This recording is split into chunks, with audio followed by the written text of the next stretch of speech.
भारत में जाति मुक्त समाज कभी बन सकता है? देखिए, पहले भारत में जाति जाति की समानता की बात उठनी चाहिए, तब ही मुक्त हो सकता है।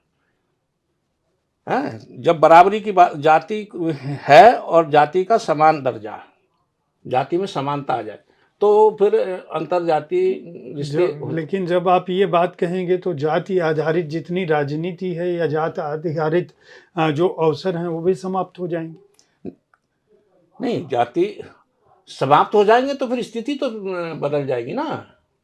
जब हम ये कह रहे हैं कि मैंने आपको कहा उसका सशक्तिकरण, जब सशक्तिकरण होगा तो फिर आरक्षण की क्या जरूरत होगी? कितना समय लगेगा अगर आपको लगता है कि अगर मान लीजिए ये क्या संभव है? ये तो आप आइडिया की बात कर रहे हैं कि विचार के स्तर पर ऐसा हो तो ठीक है, लेकिन क्या भारत के वर्तमान परिप्रेक्ष्य में जो स्थितियां हैं बदलाव की, आप सब कुछ आपके सामने घट रहा है।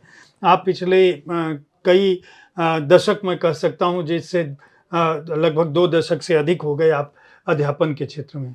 जो पीढ़ी लगातार छात्र आ रहे हैं, नए छात्र आ रहे हैं, सामाजिक बदलाव, तकनीक का जो विकास है, कई स्तर पर समरसता दिखती है। तकनीक के स्तर पर विज्ञान तो विभेद नहीं करता। देखो, ऐसा है जी। कई बदलाव ऐसे होते हैं जो राष्ट्रीय अंतर्राष्ट्रीय घटनाक्रम की वजह से होते हैं। अब जैसे दुनिया में तकनीक का विकास हुआ और तकनीक के विकास से भारत ऐसा प्रभावित हुआ कि आज चाहे दलित हो, गैर दलित हो, सबके पास मोबाइल या तमाम चीज़ें आ गई। अब मैं ये सोचता हूँ कि अगर भारत को अगर ये पुरानी तरह से लोग सोचते रहेंगे कि भाई हमें कुछ लोगों को उठने नहीं देना है, अधिकार नहीं देने हैं, वो वहीं बने रहें, तो इसका नतीजा क्या होगा? जैसे हमारा देश गुलाम हुआ, जब अंग्रेज आए तो उन्होंने क्या पाया?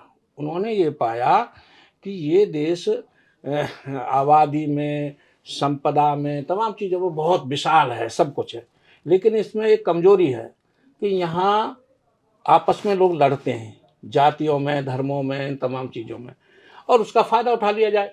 तो उन्होंने कहा आज आपके गुट को लड़ा दिया मेरे गुट से, फिर कल मेरे गुट से आपको, और इस तरह से उन्होंने अपना राज कर दिया, कायम कर लिया। तो आज अगर हम हमारा हमारा देश चीन की तरह और जापान की तरह अगर सबको शिक्षा नहीं देगा तो हमारा देश उनसे टक्कर लेने की स्थिति में नहीं होगा, तो गुलाम होने के खतरे हैं। तो ये जो जिसे आप आरक्षण कह रहे हैं या दलितों के सशक्तिकरण कह रहे हैं, वो चाहे दलित हो, आबादी हो, उनको उठाना, उनको मोर्चे पर लाने लायक, लड़ने लायक और राष्ट्र के उपयोग का बनाने लायक बनाना सरकारों का जिम्मा है, नहीं तो वो देश को गुलाम बना देंगे।